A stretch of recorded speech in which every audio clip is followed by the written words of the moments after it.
민수기 32장에는 참 흥미로운 이야기가 하나 기록이 되어져 있습니다. 사명을 감당하던 이스라엘 백성들 안에서 좀 의견의 차이가 발생하고요. 그것에 대해서 어떻게 서로 대화하고 합의가 이루어지는가라고 하는 케이스가 하나 등장해 있는데 그 내용을 좀 살펴보면 좋겠습니다. 우선 배경적인 설명이 1절에 등장하게 되는데요. 르우벤 자손과 갓 자손이 기본적으로 그들은 다른 지파에 비해서 많은 양의 가축대를 가지고 있었던 것으로 기록이 되어집니다. 그리고 그들이 지금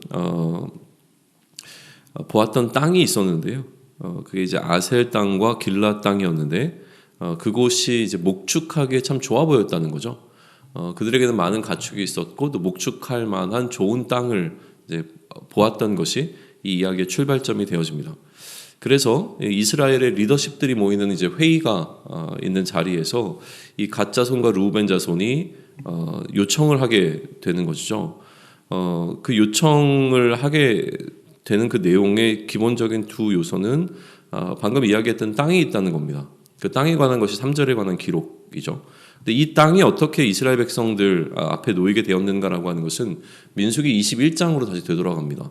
민수기 21장에서 이스라엘이 이제 시온과 옥을 물리치고 얻게 된 그 땅이 여기라는 거죠. 그래서 이 땅을 보았고 또 기본적으로 이 두 지파에게는 그 필요가 있었습니다. 그들에게는 가축이 있었기 때문에 목축하기 굉장히 좋은 땅에서 자신들의 가축을 이제 기르면 얼마나 좋을까라고 하는 것이 이 이스라엘의 리더십들에게 이러한 제안을 하게 되는 결정적인 계기가 되죠. 그래서 그들은 5절에서 이렇게 요구를 하게 되어지는데요. 우리가 만일 당신에게 은혜를 입으면 이 땅을 당신의 종들에게 그들의 소유로 주시고 우리에게 요단을 건너지 않게 하소서라고 하는 제안을 하게 됩니다. 그런데 이 요구의 문제가 되는 것은 어디였냐면 요단강을 건너지 않게 하소서라고 하는 이 제안이었습니다. 이 요구에 대해서 이제 모세의 반응이 이어지게 되어지는데요. 모세는 이들의 요구를 어떻게 이해했냐면 이 두 지파가 다른 지파, 다시 얘기하면 이제 형제들은 싸우러 가나안 땅으로 들어가는데 이들은 요단을 건너지 않고 여기에 머물러 있어서 결국은 너희가 의도하는 것은 싸움을 회피하려는 것 아니냐라고 이 그들의 요구를 이렇게 해석을 하게 되었고요. 아울러서 모세는 지금 그래도 이스라엘의 전체적인 리더십을 그대로 가지고 있었던 상황이었기 때문에 만약에 이 두 지파가 그렇게 결정을 하게 되었을 때 또 이것을 허락하게 되었을 때에 다른 지파에게 미치는 영향에 대해서도 고민했던 것으로 보입니다. 그것이 제 7절에 관한 기록이죠. 그리고 무엇보다 모세에게는 모세뿐만이 아니라 이스라엘에게는 과거에도 이러한 방식의 이야기들이 있었고 그것으로 인하여서 경험했던 그 힘들었던 시절이 있었던 것이죠. 그러다 보니까 이것이 나름대로 모세에게는 또 이스라엘 백성들에게는 하나의 어떤 트라우마로 작용했을 것인데 그 부분에 대한 것에 관한 이야기가 이제 8절로부터 13절에 기록되어 있습니다. 출애굽 2세대에게 출애굽 1세대들에게 있었던 일에 관한 것을 다시 한번 상세하게 설명해 주는 과정이 8절로부터 13절에 기록이 되어져 있습니다. 그런데 이처럼 출애굽 1세대에게서 일어났던 이 죄가 지금 이 두 지파의 요청으로 인하여서 출애굽 2세대에게서도 반복되려고 하는 상황 가운데 모세는 이렇게 반응을 하게 되는 것이죠. 그래서 14절과 15절에서 어떤 의미에서 보면 굉장히 강력하게 모세는 이렇게 이야기를 합니다. 보라, 너희는 너희의 조상 대를 이어 일어난 죄인의 무리로서 이스라엘을 향한 여호와의 노를 더욱 심하게 하는도다. 너희가 만일 돌이켜 여호와를 떠나면 여호와께서 다시 이 백성을 광야에 버리시리니 그리하면 너희가 이 모든 백성을 멸망시키시리라 라고 되어 있습니다. 그러니까 모세의 입장에서 보게 되면 1세대의 잘못을 인해서 40년이라고 하는 시간이 흘렀고 이제 다시 하나님의 약속의 땅인 가나안의 목전 앞에 도달했는데 똑같은 일이 반복되어서 다시 이들이 광야로 돌아가게 된다면 이라고 하는 걱정이 모세에게는 좀 있었던 것으로 보입니다. 그런데 이렇게 모세가 자신들의 요구에 대해서 반응을 하자 여기에 대해 르우벤 자손과 갓 자손들이 자신들의 요구를 다시 설명하게 되어지는데 이것이 기본적으로는 그들의 생각에 어느 정도 변화가 있어서 나름대로 합의점을 찾아가는 과정이라고 좀 이해가 되어집니다. 16절로부터 19절까지 해서 이들이 다시 제안하게 되는 것은 무엇이냐면 여전히 이 땅은 가축하기 좋은 땅이기 때문에 여기에 그들이 머물 것을 요청을 합니다. 그래서 가축을 위하여 우리를 짓겠습니다. 그리고 우리의 아이들을 위해서 성읍을 짓겠습니다. 그리고 난 이후에 우리는 전부 다 그 가나안 땅으로 함께 들어가서 거기서 모든 다른 형제들이 그 땅을 정복하고 기업을 받기까지 우리는 이곳으로 돌아오지 않겠다.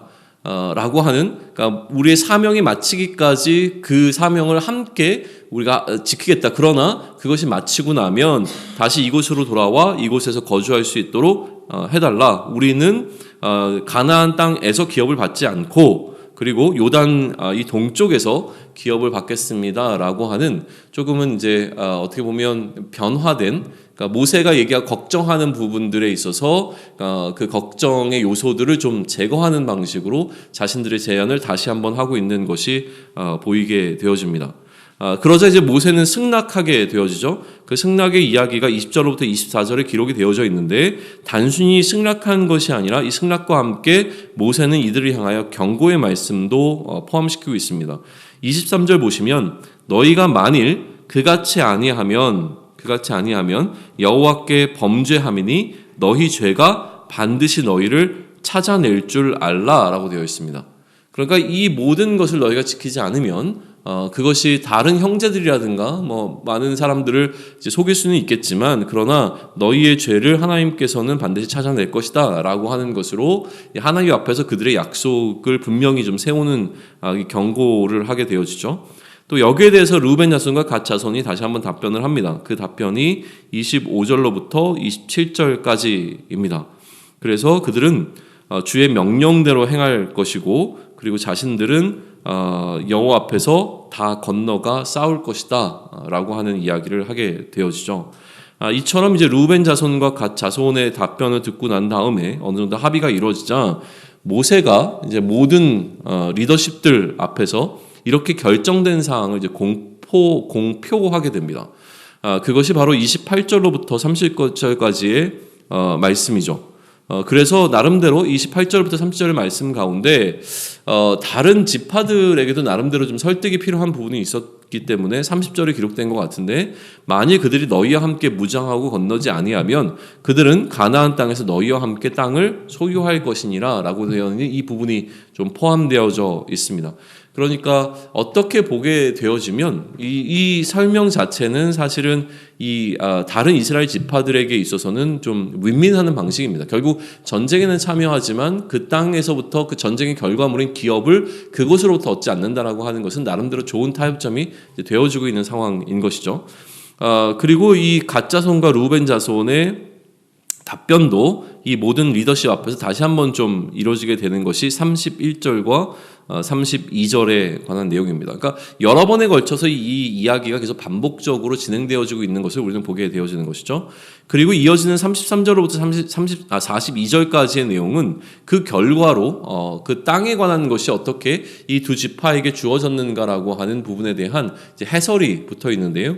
이 해설에서 하나 더 주목해서 보셔야 될 것은 무엇이냐면 므낫세의 반지파 그 절반에 해당하는 지파가 사실은 또 이 같은 요단의 동쪽 땅을 이제 차지하게 되어지는 것에 관한 이야기가 포함되어 있어요. 그러니까 실제로 므낫세는 이제 요구하지는 않았는데 어떻게 이렇게 되었는가라고 하는 부분에 있어서 나중에 여호수아로 우리가 가게 되어지면 여호수아에서 이 내용이 좀 포함되어 되는데 결국은 이제 요단 동편에 나와 있었던 이 지파들이 어느 지파였는가라고 하는 것에 대한 해설이 붙으면서 오늘 민수기 32장은 마무리가 되고 있습니다. 자, 그러면 이렇게 기록되어 있는 민수기 32장을 통해서 우리는 어떤 메시지를 좀 생각해 볼 수 있는가라고 하는 것인데요. 기본적으로 이 32장이 갖고 있는 역할은 어떤 역사적인 기록으로 바라본다면 어떻게 이스라엘 백성들 가운데서 가나안 땅이라고 하는 약속의 땅에 거하지 아니하고 약속의 땅의 경계 바깥에 거주하고 있는 이 지파들이 있었는가라고 하는 것에 대한 어떤 역사적인 근거에 대한 것을 제시해 주는 것으로 이 민수기 32장을 볼 수는 있을 겁니다. 그러나 우리가 만약에 사명이라고 하는 키워드를 통해서 계속 민수기 전체를 이제 살펴볼 때에 민수기 32장에서 우리가 마주하게 되는 것은 사명을 감당하는 자들 안에서 발생하게 되는 갈등의 상황이라고 하는 겁니다. 그러면 이러한 어떤 의견의 차이로 발생한 이견, 그래서 그 갈등의 상황 가운데 이들이 이 갈등을 어떻게 풀어가고 있는가라고 하는 부분에 조금은 집중해보면서 오늘 묵상을 해보면 좋을 것 같은데요. 이들의 갈등을 유발한 이슈는 무엇이었냐면 가나안 땅 정복 전쟁에 참여하겠는가라고 하는 여부였습니다. 이것은 굉장히 중요한 이들 앞에 놓여 있는 키 이슈이고 키 사명이 되는 것이죠. 근데 이 사명에 함께 동참하지 않을 것으로 보이는 어떤 상황들이 발생했고 여기에 대한 이제 반응들이 나오는 겁니다. 모세의 입장에서 보게 되면 어느 지파가 이 전쟁에 참여하지 않겠다는 선언을 하게 되어지면 그것은 지난 40년간 그들이 경험했던 어떤 고통스러운 기간에 대한 어떤 트라우마를 다시 한번 불러일으키는 상황이 될 겁니다. 그런데 갓과 르우벤 자손의 입장에서 보게 되면 모세가 좀 과민하게 반응한 걸 수도 있고 모세가 오해한 것으로도 이해할 수 있는 것이죠. 그러니까 선한 의도로 제안되었던 것이고 또 합리적으로 제안되었던 어떤 제안이 있었습니다. 명분이 있었던 것이죠. 그들에게는 가축이 많았고 이 가축을 기를 만한 좋은 땅이 있었기 때문에 사명이라고 하는 것은 누구와 어디서 무엇을 할 것인가의 문제인데 그들의 입장에서 보게 되면 그들이 굳이 가나안 땅에 들어가지 않고 지금 이 요단 동쪽에 머물러 있는 것도 굉장히 좋다라고 판단되었던 그들의 판단을 제안을 한 것이었는데 이 제안이 모세에게는 트라우마를 불러일으켰고 또 거기로부터 오게 되어지는 어떤 오해가 발생을 한 상황이었다는 겁니다. 그러니까 우리는 이렇게 양쪽 편에서 다 생각을 해볼 수 있을 것 같아요. 선한 의도로 제안되었고 합리적인 의도로 우리가 제안한 어떤 제안들이지만 이 제안은요 다른 사람의 입장에서 보았을 때는 굉장히 악하고 이기적으로 보일 수도 있다라고 하는 겁니다. 내가 생각하는 합리적이고 내가 생각하는 옳다라고 하는 제안이 모든 공동체가 다 받아들일 수 있을 만한 제안이 되지 못하는 경우들이 분명히 있다는 것이죠. 사명을 감당하다가 우리는 그런 상황들을 마주하게 될 겁니다. 또한 내가 경험했던 부정적인 경험들이 있습니다. 다른 사람들은 경험하지 못했을 수도 있고요. 나만 경험했던 어떤 부정적인 상황들은요. 공동체를 위한 좋은 경고의 메시지가 될 수 있습니다. 그러니까 내가 이러한 일을 통해서 이러한 어려움을 겪었으니까 너희도 이런 부분들을 조심해야 할 거야 라고 하는 것을 통하여 좋은 모델이 되어지는 경우도 있지만 결국은 내가 경험했던 어떤 경험이 메시지가 되는 것이 아니라 이 공동체의 상황을 더 힘들게 만들고 어렵게 만들고 또 오해로 작용하기도 하는 것을 우리는 경험하게 된다라고 하는 것이죠. 내가 이거 해봤는데 이것 때문에 이런 것 때문에 안 돼. 그러니까 그건 하면 안 돼라고 하는 것은 오히려 공동체가 나아가는 방향에 있어서 그 방향을 꺾어버릴 수 있는 위험의 요지가 있다라고 하는 것이죠. 단순히 우리는 몇 가지의 이야기로 우리 이 안에서 펼쳐지게 되어지는 수많은 어떤 이슈들 또 갈등의 문제들을 다 담아내지 못합니다. 그러나 어쨌든 간에 우리가 이 사명을 감당하는 동안 아무 의견의 충돌 없이 그 사명을 잘 이행하도록 나아가는 것은 분명히 아닐 겁니다. 그 과정 가운데서 작건 크던 간에 여러 가지 갈등의 상황들과 또 의견의 차이들을 우리는 마주하게 될 것이라고 하는 건데요.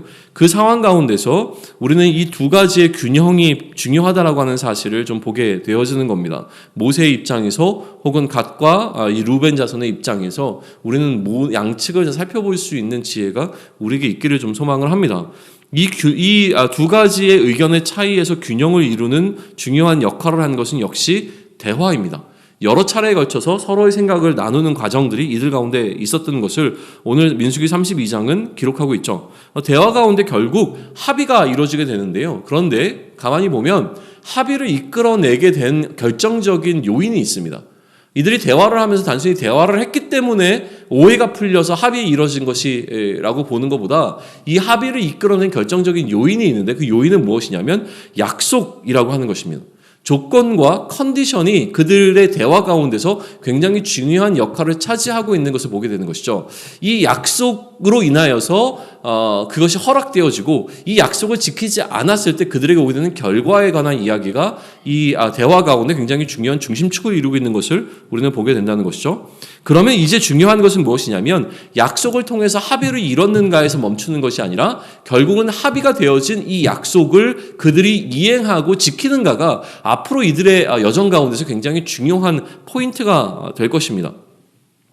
한 가지 더 놓치지 말아야 할 것이 있습니다. 그것은 무엇이냐면 하나님과의 대화도 이와 유사하다라고 하는 것이죠. 만약에 약속을 했는데 그 약속을 이행하지 않았을 때, 그래서 특별히 반복적인 죄를 범할 경우에 대해서 모세의 평가는 이렇게 이루어집니다. 14절 보시면 보라 너희는 너희 조상의 대를 이어 일어난 죄인의 무리로서 이스라엘을 향하신 여호와의 노를 더욱 심하게 하는도다. 그러니까 다시 얘기하면 모세는 지금 반복되는 죄에 대해서 굉장히 엄한 경고를 내리고 있습니다. 그러다 보니까 이 반복되어지는 죄, 또 이 죄에 대해서 그들의 안에 변화가 일어나지 아니하고 동일한 죄를 범하게 되었을 때 이전의 죄와 동일한 죄를 지었다라고 이야기하는 것이 아니라 이전보다 훨씬 더 큰 노를 바라게 하였다라고 하는 것으로 다시 반복되는 죄에 대한 그 무게를 더 비중 있게 다루고 있는 것을 우리는 보게 되는 것이죠. 그러니까 반복되는 죄에 대한 평가는 하나님의 노를 더욱 심하게 할 것이라고 하는 이 모세의 이야기를 우리는 받아들일 필요가 있습니다. 결국 우리는 우리의 삶의 여러 가지 이슈들을 놓고 하나님과 깊은 대화의 시간을 가져야 합니다. 우리에게 주어진 이 사명을 감당하는 동안 내 안에 들어와 있는 어떤 그 생각들을 하나님과 계속 나눠야죠. 그러니까 내 생각과 하나님의 생각의 합의점과 일치점을 찾아가야 되는 과정이 굉장히 필요할 겁니다. 물론 합의를 이룬다기보다는 사실은 하나님의 생각이 무엇인지를 알아가는 과정으로 이야기하는 것이 훨씬 더 좋지만 그럼에도 불구하고 이 민수기 32장의 개념을 우리와 하나님의 관계로 우리가 이어볼 수 있다면 그 과정 속에서 우리는 하나님을 향한 약속과 또 하나님께서 우리에게 주신 그 약속을 붙들고 이 여정을 나아가는 과정 가운데 있어야 하는 것이죠.